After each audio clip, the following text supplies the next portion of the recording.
nobody taught us how to love. And I think that that is actually the whole problem. Shows we love, the books we read, the series that we watch, these are love stories that you grew up with, and they were built on chaos, intensity, drama, or seeing the couple live happily ever after, but then not at all knowing what that after implied for them.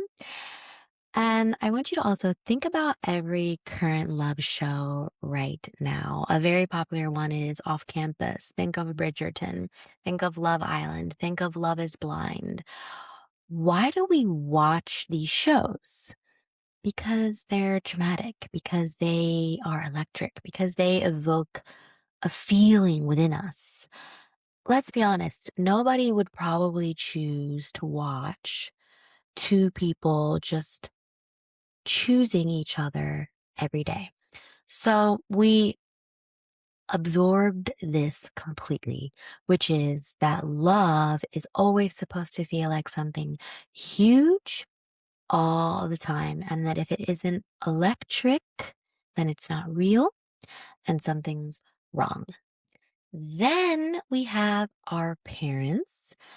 So many of us are children from divorce or from emotionally absent homes. And the first place you were supposed to see what love looked like, well, you looked and it wasn't there, or it was complicated, or it was very, very broken. And then the third place is school. What did you learn in school? You learned fractions. You learned long division. You didn't learn how to communicate properly when you were upset. You didn't learn how to repair after an argument. You didn't learn how to be curious about somebody. You didn't learn about the love languages. You didn't learn any of it.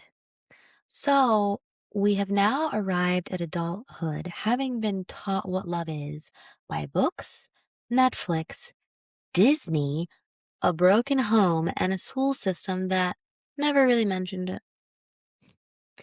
And then we wonder why it all just feels so complicated and what the hell are we doing wrong?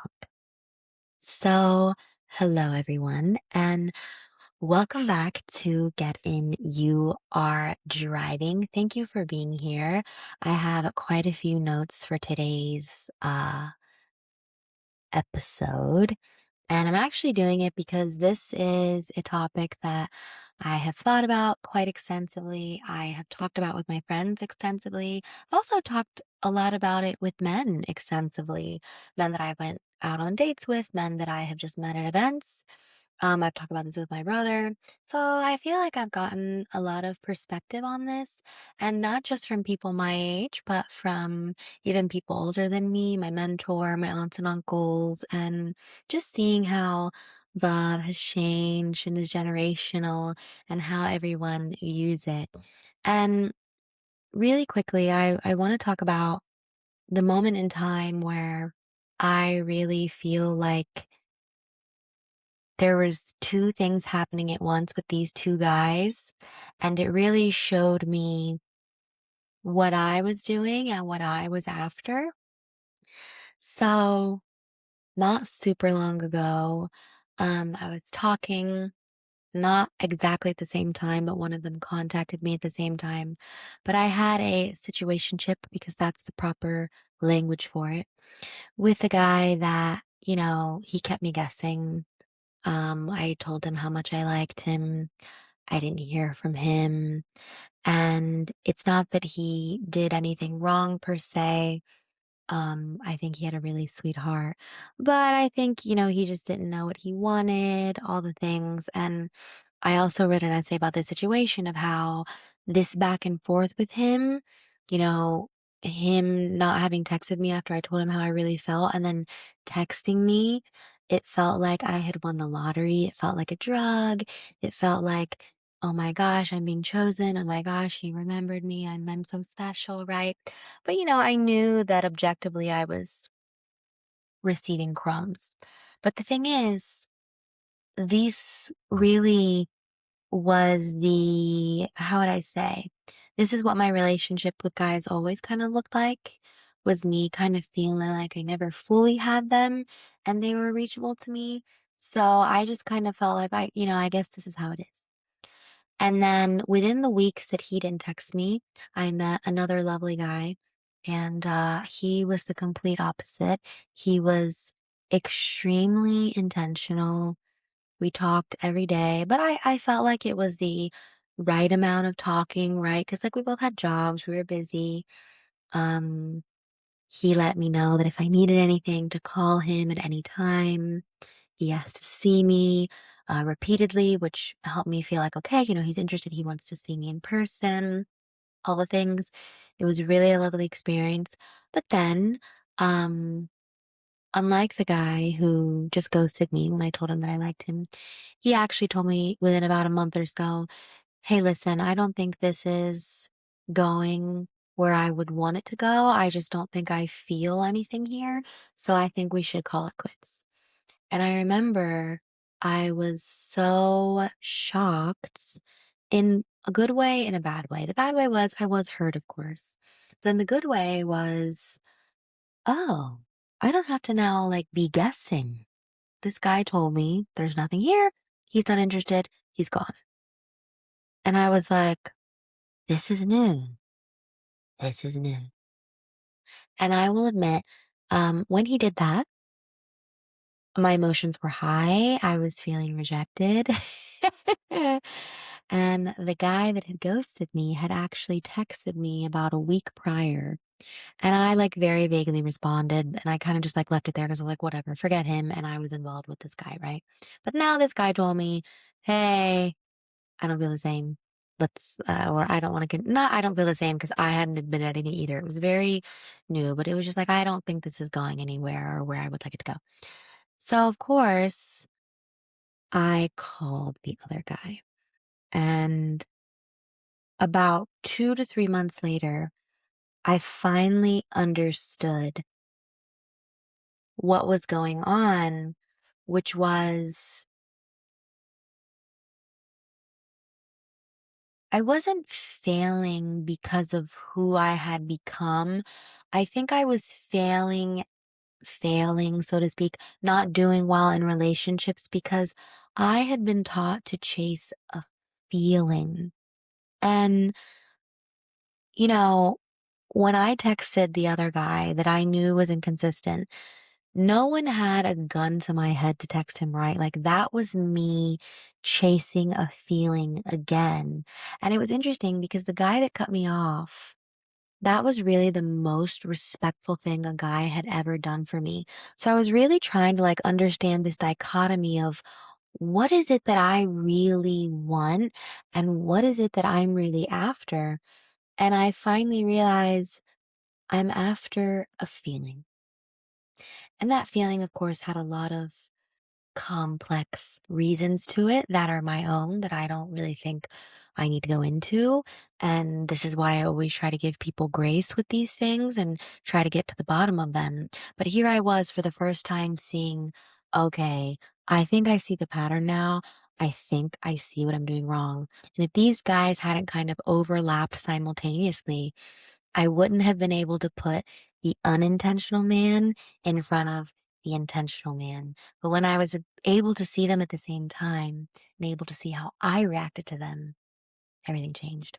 So, love is a skill, and our generation is failing at it. Maybe failing is too harsh, but we're not doing very well. And I don't think this is because good people don't exist. I don't think this is because men are terrible or women are impossible, which is a lot of the rhetoric that you hear online. I feel like there's two very different worlds online for men and women and what they digest content wise. But because I don't think we have treated love as something that you get better at through practice. We very much so treat it as how do I feel? We very much so treat it how I was waiting for the unintentional guy to text me. And then when he did, it was like, I won the lottery. Like we either feel super intensely or we don't feel anything at all. And I feel that there hasn't really been an in between for us. Like, you find the one or you don't. Or we're also comparing it to our grandparents' generation, which I think is really bad, and we shouldn't be doing that because I actually think love is not only personal, it's generational. And we have to factor in the economical times. We have to factor in social media. Our grandparents didn't have access to somebody in Uruguay or Turkey. They only had access to the 100 people in their town or wherever they were from, right? Like, that changes how you view things. Um, because of all this access and because we've been going off of a feeling, I think that the moment we get in a relationship and then it begins to get slow or hard or unglamorous, we assumed we've picked wrong and we assume that it's time to go. But this is really interesting because when you think about every other thing that matters to you in your life, your career, maybe you're super creative and you have a craft, a sport, even your friendships, we know that that takes putting the reps in. We know that that takes practice. Again, you get better by showing up, adjusting, trying again, and then reevaluating. Like, that's the loop of life. Nobody expects you to be good at something you haven't practiced. So, my biggest question is, why are we treating love differently? And I think where we are right now is we live in a time where gender roles have really collapsed, but emotional roles have not reconstructed. So we are walking around with 2026 software, but ancient hardware that we've inherited. And there hasn't really been a manual on how to do this now. And just to quickly say what I mean by that is that, again, gender roles are changing. And a lot of people are trying to define what does the woman do in the house, what does the man do in the house, da, da, da. But emotional roles haven't reconstructed. Women still want to date up. Billionaire men still are willing to marry the girl from McDonald's. And from all the discourse I've heard online about how men and women feel, it's very clear that the emotional roles have stayed the same. So I now want to get into the three things that I feel we are really particularly struggling with at this time. So let's get into it. Um, so the illusion of having options killed our willingness to practice, right? Because I said that love is a skill. And I think this makes us have this lie in the back of our mind that we all carry is, am I settling? Am I settling? I was just talking to a group of guys when we got on the topic of relationships, and one of them started talking about exactly this. He was like, "Oh, yeah, I had a great relationship, but we broke up, and then you wonder, are you gonna be someone? Are you settling?" I think all of us have this feeling. I don't want to make you feel bad about it, but I just think it's real and I think it's true. And again, I think a lot of it has to do with the illusion of social media and now of dating apps. Like, dating apps didn't just change dating, they changed how our brains value people. When you have access to thousands of potential partners on your phone right now, your brain isn't processing them as human beings. It's just processing them as an option on a menu.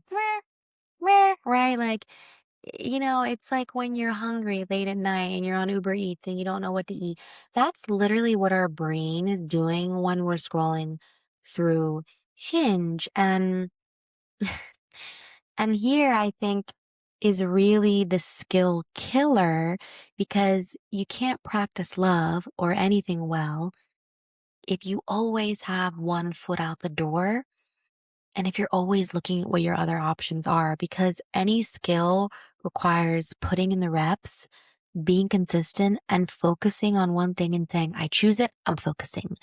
Because we're finite. We're finite creatures. We don't have time or the intention to be able to be with several people. Um, but again, we have built a dating culture and also social media as well, where the exit is just one swipe away.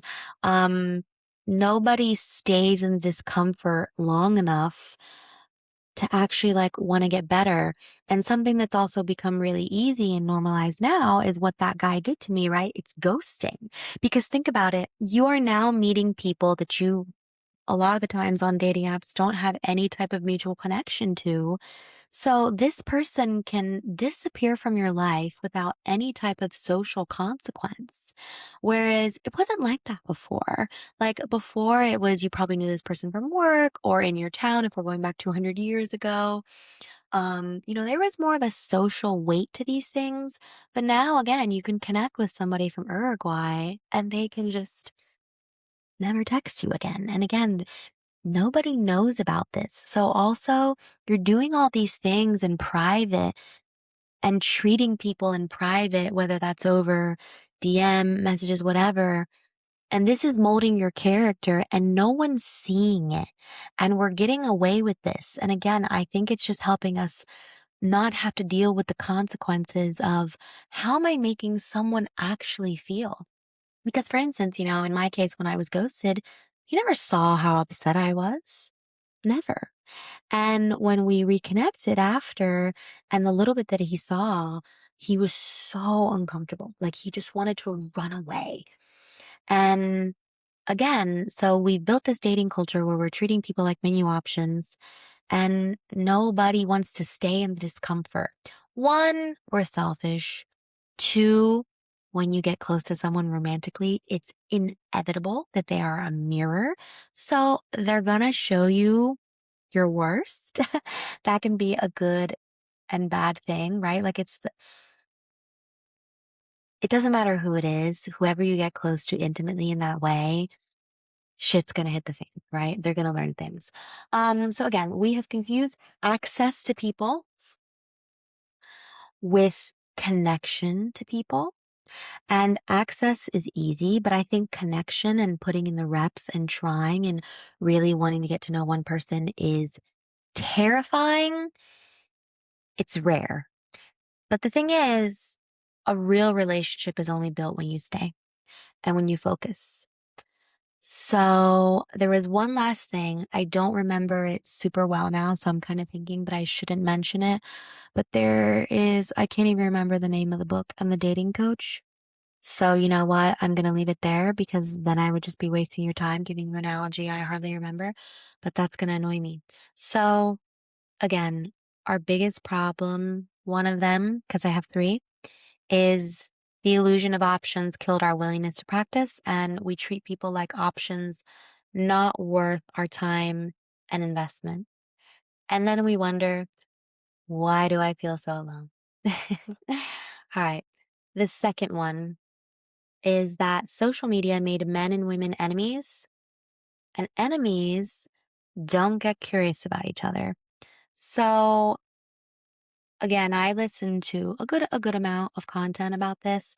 I really am very specific about who I will give the time of day on this particular topic because I do feel there are just some creators out there that are very much so creating a polarizing world between men and women. I don't want anything to do with that content.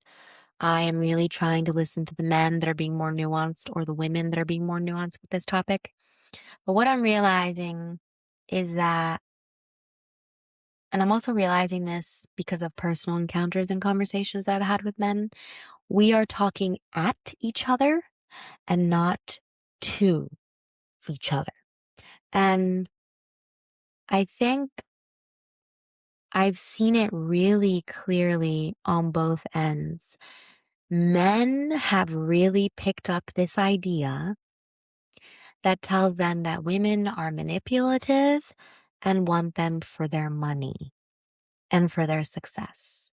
Like, this is really common. And I know that when I was going out on dates and doing things, all of them got funny when it got to, well, what do you do? And this was interesting because it wasn't my first question. And then it was interesting because it wasn't my first question, but even though it naturally came up later, then I could tell not only did they get funny about it, but then ironically, they were trying to prove their worth through it. And I thought, okay, so in the beginning, you were complaining to me that women just want your money. Da, da, da, da. But now I ask you later, or we naturally got on the conversation about what you do. And now you're trying to show me and flex your money. Hmm, interesting.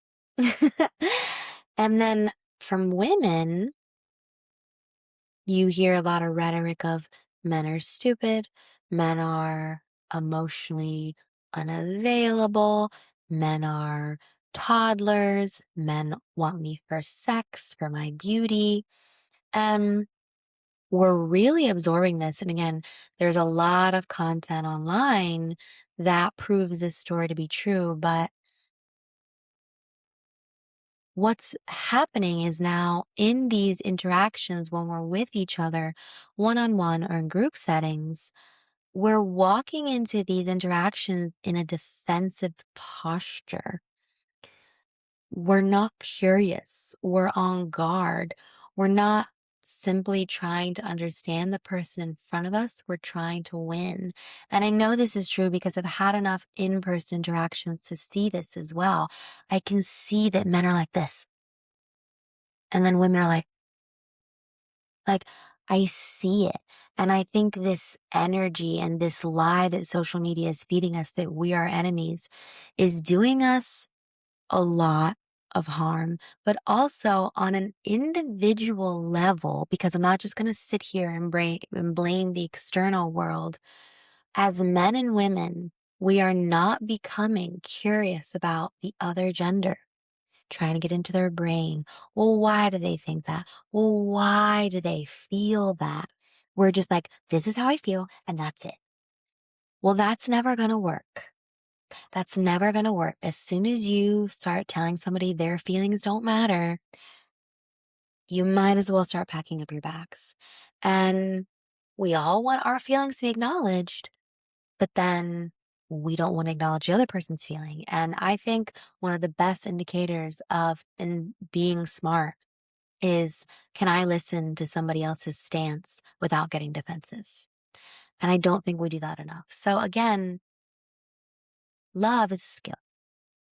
But a skill requires a learner's posture.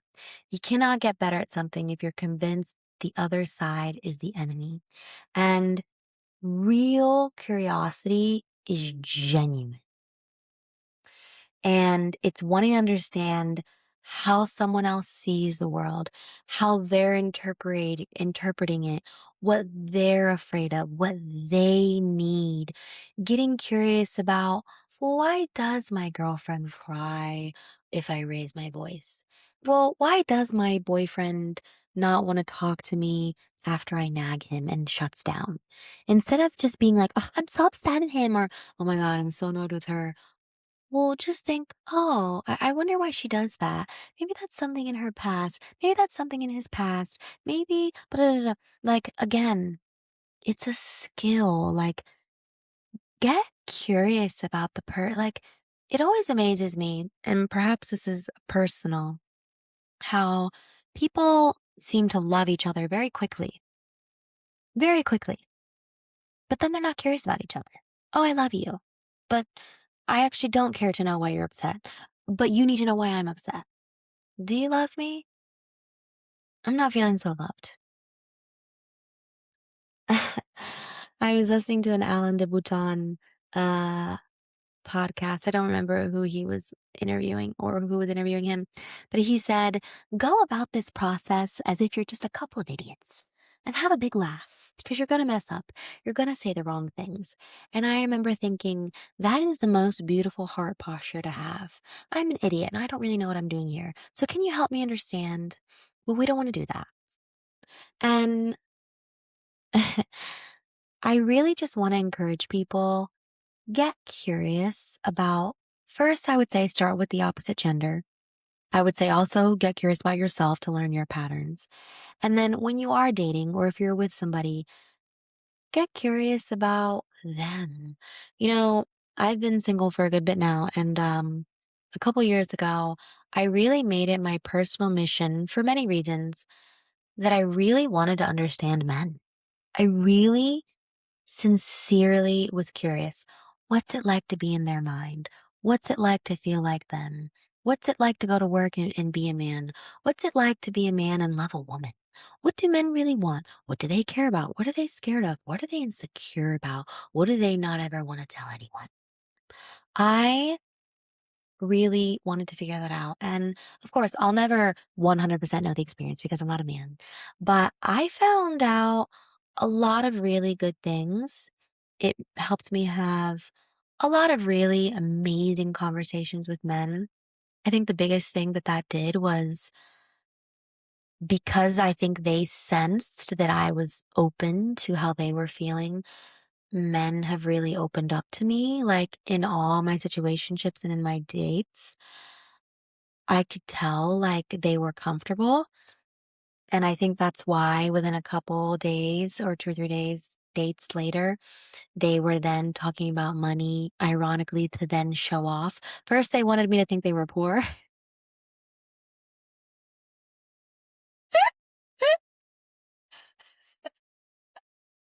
but then I think they realized, "Oh, ooh, she asks me an interesting question. I feel safe with her. Ooh, maybe I now should flex my money." Isn't that just so funny? Anyways, but I realized that they're just people and they also have fears and they also have insecurities.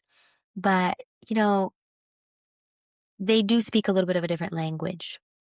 And you need to be curious about how can I seek that language with them and learn it. And yeah, my curiosity wasn't strategic. It really helped me have more empathy and sympathetic. And again, that's a skill. That's something that I sought out and did. And just that alone helped me communicate with them better. So, again, the biggest relationship killer isn't a lack of love. I think it's a fundamental lack of curiosity about the person across from you. And social media has been killing that curiosity. It's making us seem as if we're enemies. Okay, so my third point, I'm just trying to see where I'm at. Okay, I'm 30 minutes in. Um, is that I just keep on seeing it everywhere. And it's that we are choosing pride over love, over the person every single time. I think this is the deepest and the most uncomfortable one. I don't just think this is our generation, I think this is human nature in general. And I'm seeing this a lot in modern shows. I really enjoy watching Love is Blind. And, you know, I know that some people might think, oh, what I think these reality TV shows, I really actually like them much better than the movies because they're way more realistic. And I like how you get to see real lifetime couples break down. And not only you see them break down, you very clearly see they don't know how to repair. They really don't know how to repair. And again, you know, in a movie or in a series, like for instance, I just finished Off Campus. Oh, well, okay, great. Hannah and Garrett. Oh my God. Well, they're so happy together. They're so hot and heavy for each other. Well, yeah, they just got together. What's that going to look like in 2 years?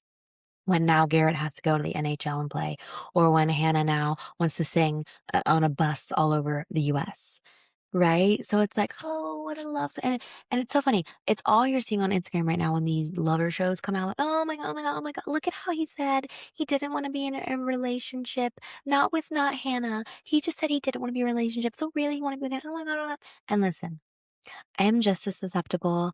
I watched the show in one day. I was like, ah, it's so good. But, you know, then I had that kick of, but this isn't real. And not that a relationship can't formulate like that, that's real. But what isn't real is the story ends there and, oh, it's just so happy and perfect. No, a lot more is going to happen. Which takes me back to these reality TV shows. I really like Love is Blind the best. And what I really see that's the common denominator in each relationship is how much we all struggle, including myself, to have very difficult conversations about how we feel, about what we want, about what we're scared of. So we don't end up opening up. We end up talking at each other and not to each other. And then every single time almost, you end up seeing the person choose their pride over choosing their love. They're like, no, yeah, I'm done. I can't have this conversation more. I'm so upset with you. This, that, that. And it's so sad because it's destroying our ability to be with somebody long term. And then again, we're falling under the illusion because unfortunately now our brains have already been programmed that, well, if it doesn't work here, okay, somebody else. Right. And think about it specifically like on these Love is Blind shows. You're like, oh, well, I guess I could sign up again. Or, oh, well, I'll just get back on the dating apps. Or, you know what happens to a lot of these people? If they don't end up with the partner, then their DMs are just full of people. And again, I'm just seeing this repeated and repeated and repeated that we don't know how to practice love.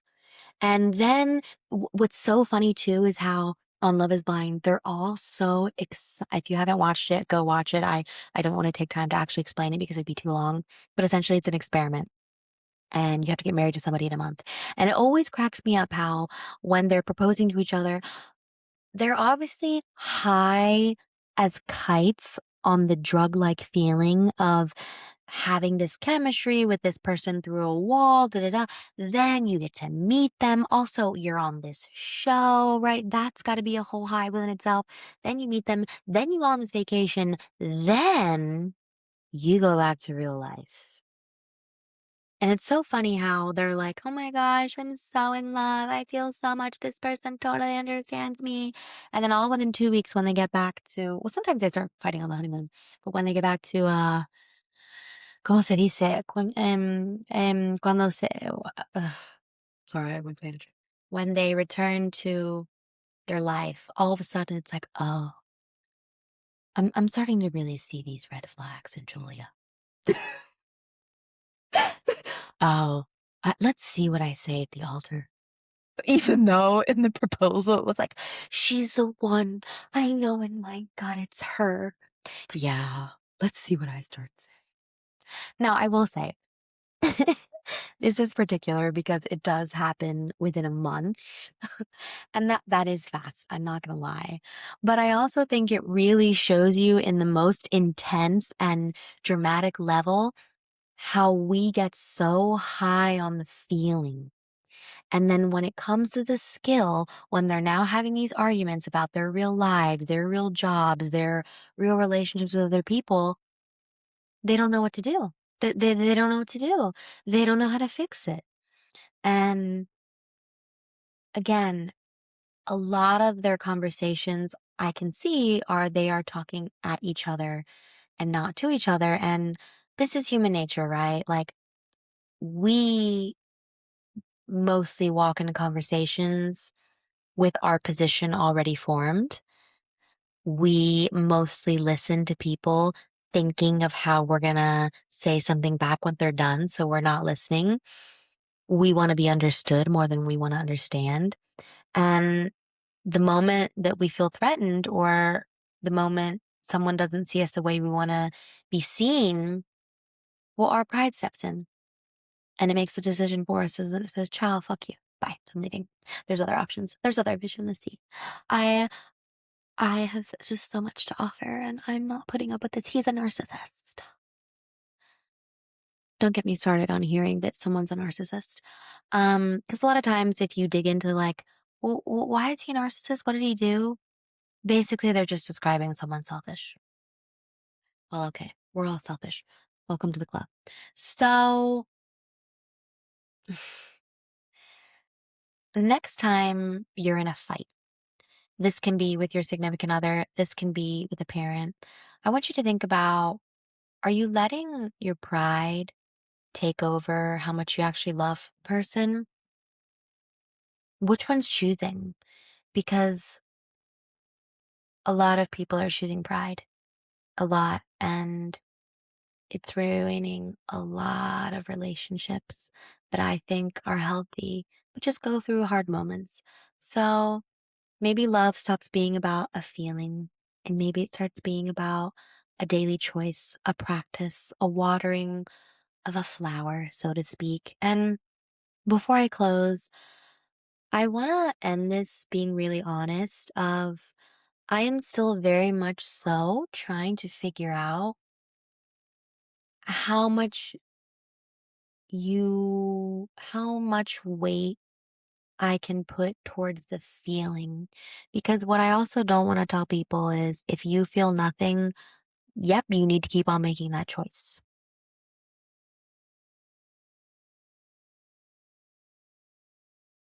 I don't know if that's also necessarily true. I think what I see right now is we are putting too much weight just towards the feeling and not to the skill. Because again, we just think love is a feeling. We think it's a trance. We don't see it as a skill. Neither did I until I started writing this episode. Um, I don't know exactly what the answer is to that, if I'm being honest, because my past relationships, one was very feeling intense and one was very void of feeling. And I think this might be a very personal journey and figuring out what's right for you. I heard this quote the other day. It was so amazing. Let me see if I can find it because it really helps me understand something that I know I go through a lot. Um, it was be patient toward all that is unsolved in your heart, and try to love the questions themselves like locked rooms and like books that are written in a very foreign tongue. Do not now seek the answers, which cannot be given you because you would not be able to live them. And the point is to live everything.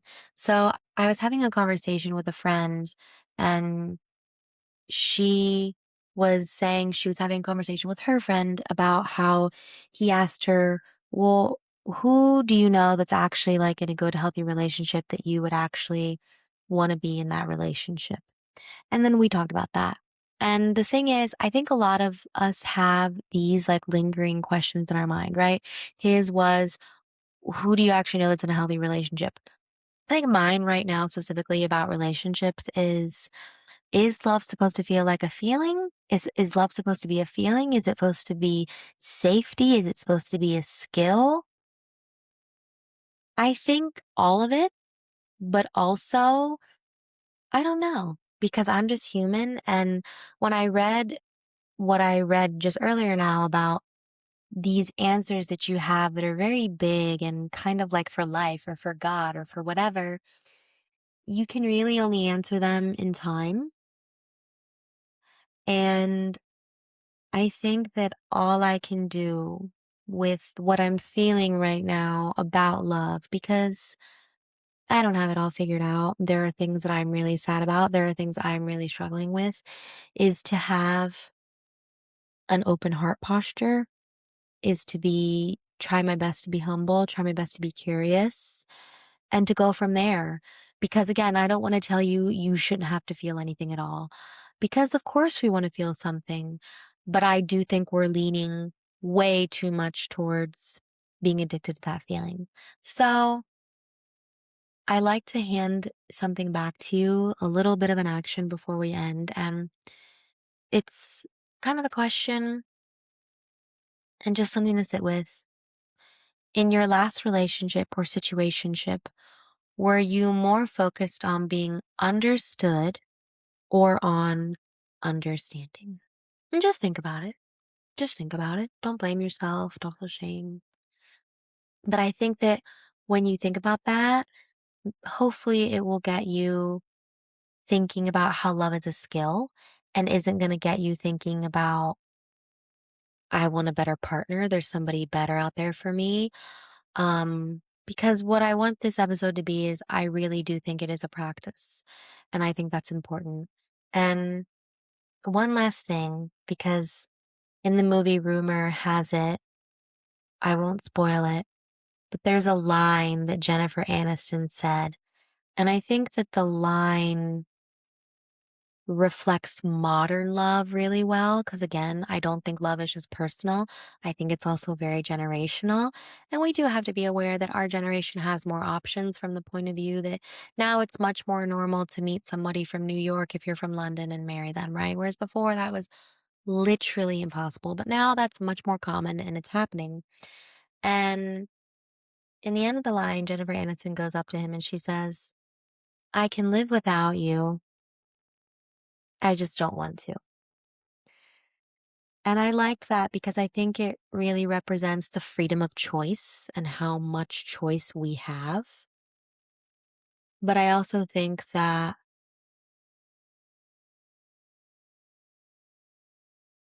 love is chosen, it's not required. And then when you choose it, it's a skill that you keep on practicing with the other person. Because at the end of the day, you gotta choose. You don't have to, from the point of view of you could always remain single, maybe you believe in polygamy, whatever. But you're finite. You can only marry one person. You can only give one person your undivided attention. So you can only choose something freely, I think, when you've learned how to build it.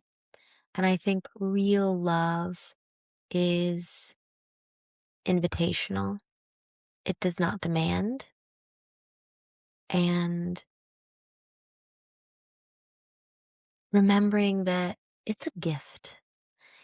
Somebody saying, you are going to get front row seats to my life and to experiencing me because I like you and maybe I'll love you. That's so special. What an honor that somebody says, I like you enough. Like, you're going to hear about my life. You're going to come live with me. You're going to get to experience me. And then we're going to get to experience life together. That's so special. What an honor that somebody wants to include me in that journey. So I would really have you think to yourself, don't take people for granted. And remember that love is a choice and people can walk away whenever they please. And the fact that somebody is there wanting to be with you, that means something. It's a skill. It's a skill that you can work on together. And I don't know if there's anything more beautiful than somebody looking at somebody else and saying, I can live without you. Because the truth is, we can. Men and women really can live without each other, especially right now. Not from a reproduction point of view, of course, but for them to say, but I don't want to. I want us to have our experiences intertwined. That's what our generation has in front of it. I think it's a really beautiful way to think about love. And those are my thoughts on love. I have a couple of essays that I will link.